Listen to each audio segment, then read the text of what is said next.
The preseason is in the books, folks, so it is time to take a look back at what was in the preseason. This is B-Ron here on WPOE, the place to be for all things Ravens, back for another season of NFL action.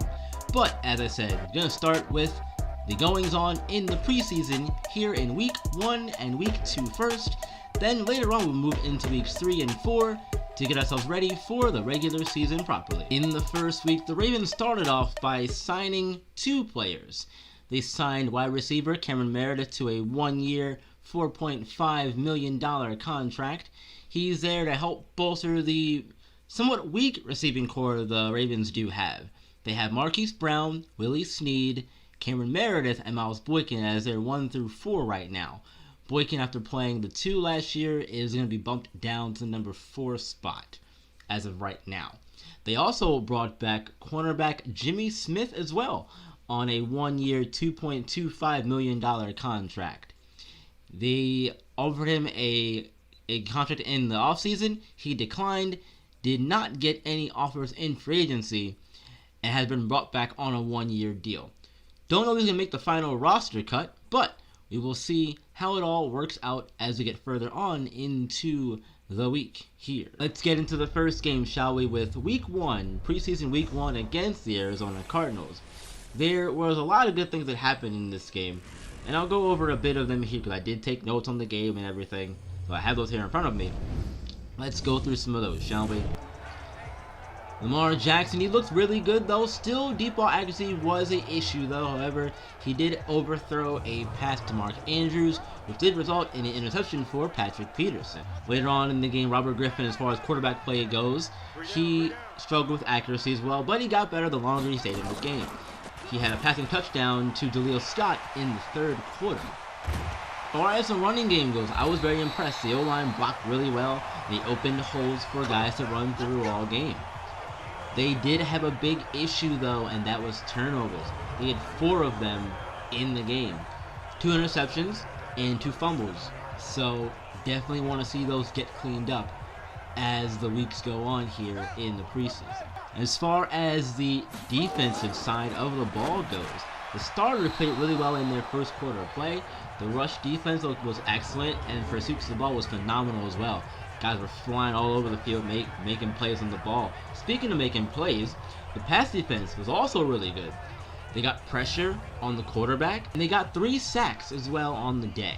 So you always want to see your guys get good pass rushing, especially with the addition of Calais Campbell in the offseason with the trade from Hayden Hurst, getting Campbell over here. Now, that helped the defensive line, and I think it showed in this first game with the 3 sacks.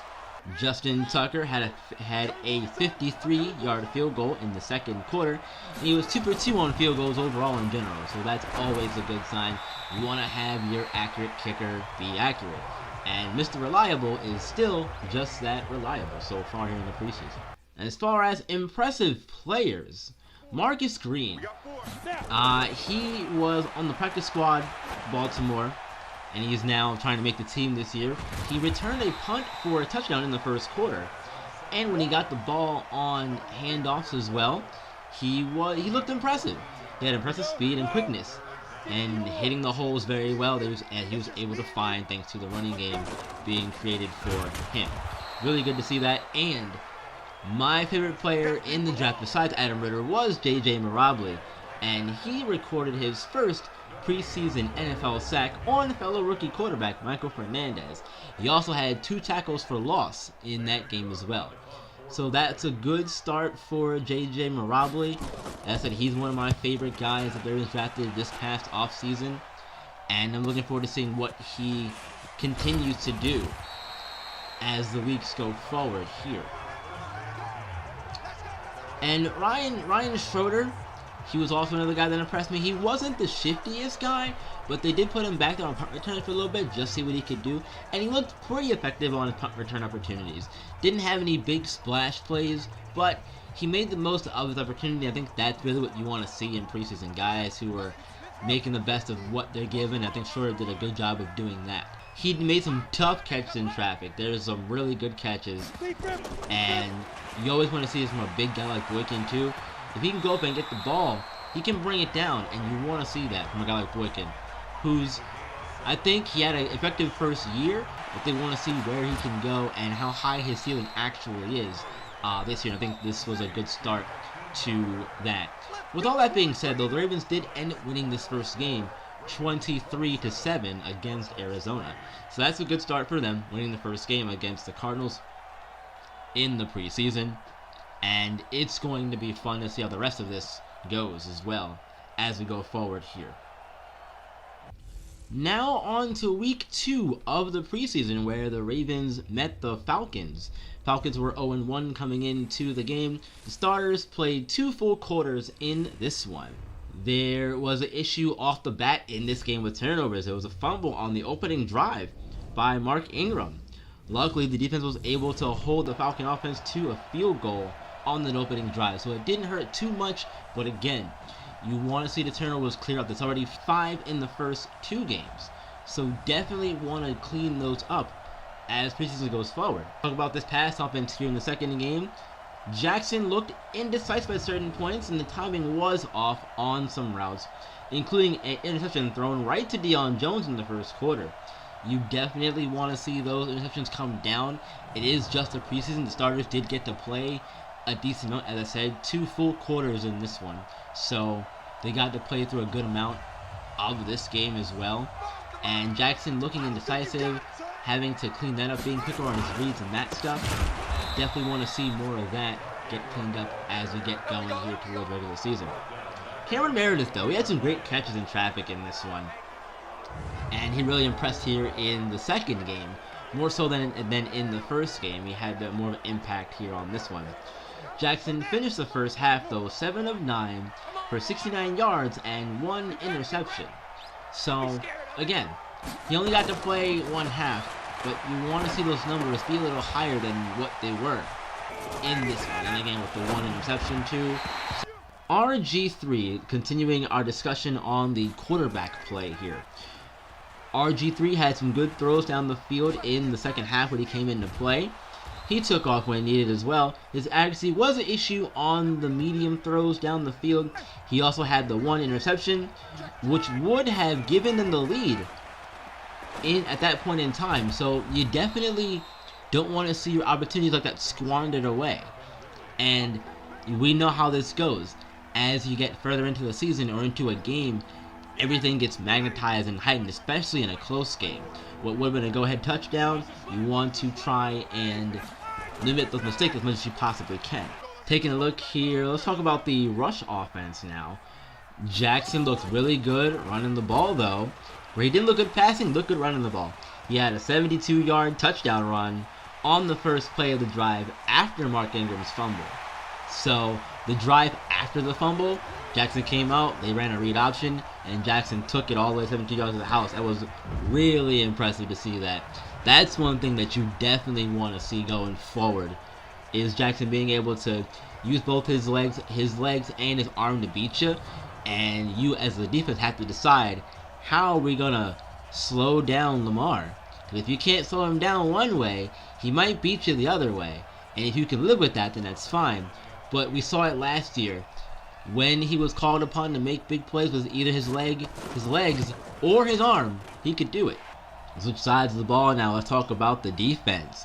The defense, as far as the passing defense goes, they allowed a passing touchdown from Matt Ryan to Austin Hooper in the first quarter. They drove right down the field and that was the drive after Lamar's rushing touchdown run. They drove right down the field and got a touchdown, immediately answered right back with a drive of their own. And that's a big thing too.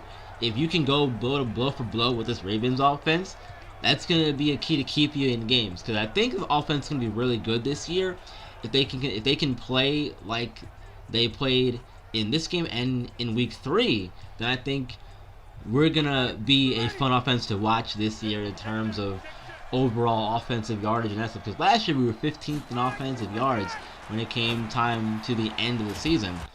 Calais Campbell, he got a sack to force a field goal in the second quarter. That was really good. You know, again, they had 3 sacks last week in the win against Arizona, and And this week too, now it's just continuing to improve upon that. And you always want to see your pass defense get pressure on the quarterback, whether it's pushing the offensive line back, making the quarterback uncomfortable, or in Campbell's case, making the play and getting the sack. Humphrey versus Julio Jones, that was a fun matchup to watch, and they battled for a majority of the night. Marlon Humphrey matched up well with Julio Jones, matter of fact, and he knocked out a touchdown catch out of his hands during the second quarter of play. And again, with the addition of Kendall Fuller, which we'll get to here in a second, the addition of Kendall Fuller to the team, that helps a lot and maybe shuts down both sides of the field. And you have to decide who you're going to test, Marlon Humphrey or Kendall Fuller, because either one of these guys is going to make you pay. Speaking of Kendall Fuller, he knocked passes away multiple times in this game, was all over the field, making plays when he had to, and it's really good to have two cornerbacks, so your number one and number two guys, who can come in and just, like I said, shut down both sides of the field and make you decide which way you're going to go. Because either way, if you throw it one of their ways, chances are if you give them a chance to make a play, they're going to make it, whether it's knocking the ball out, hitting the receiver hard, or intercepting a pass in some cases too. Cole Pierce also had a sack to end the half as well. And the defensive backs in general, they covered really well too. Anthony Averett had a late game interception on the Falcons' final drive. And, this goes back to what I was saying a minute ago about the being able to step up when you were called upon to.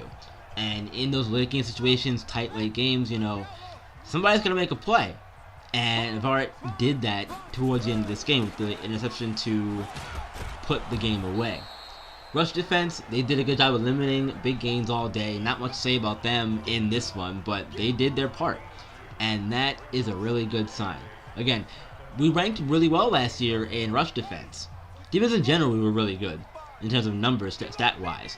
But we're always been a tough team to run on, and last year we were. So if this year they can continue to keep it up, it's gonna be tough to get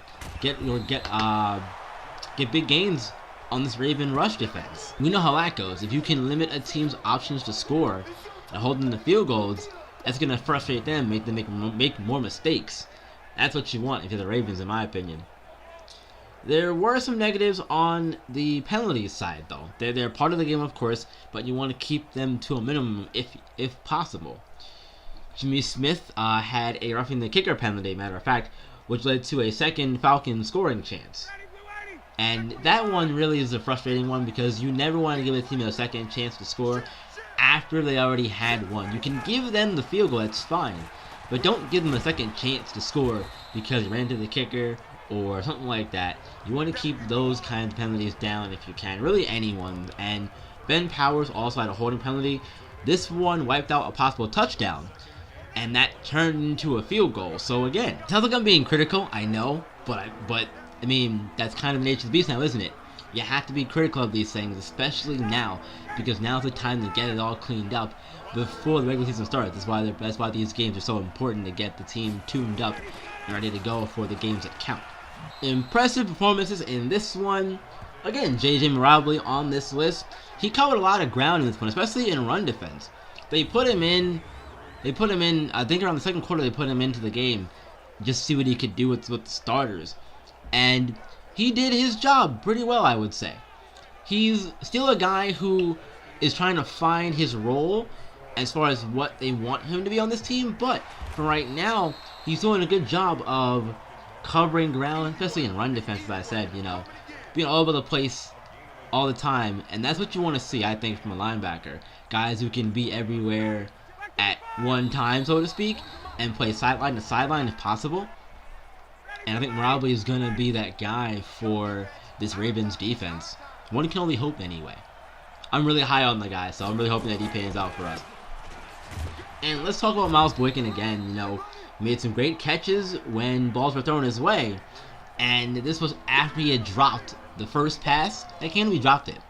So when I saw that, I said, oh boy, here we go again. Drop pass is going to be an issue for him, maybe. But after that, he didn't have many drops. So that's how you get back in the good graces of your coaching staff, I would say. you miss an easy one, and then the rest of the ones you make up for. So I think that was a good way to go about, having Boykin get back into the game and into the good graces of his teammates and coaching staff in general. Now the Ravens did trail in the game at the half, 13-10. So they were losing.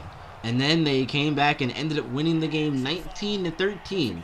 So they shut out the Falcon offense in the second half of the game. That's a big, big good sign in my opinion. You want to try and shut out the opposing offense as much as you possibly can. And the Ravens did just that here in week 2 when they shut out the Falcons in the second half and ended up winning the game 19-13 and improved to 2-0 on the preseason. Stay tuned though, folks, because I will be back later on for week 3 and week 4 recaps.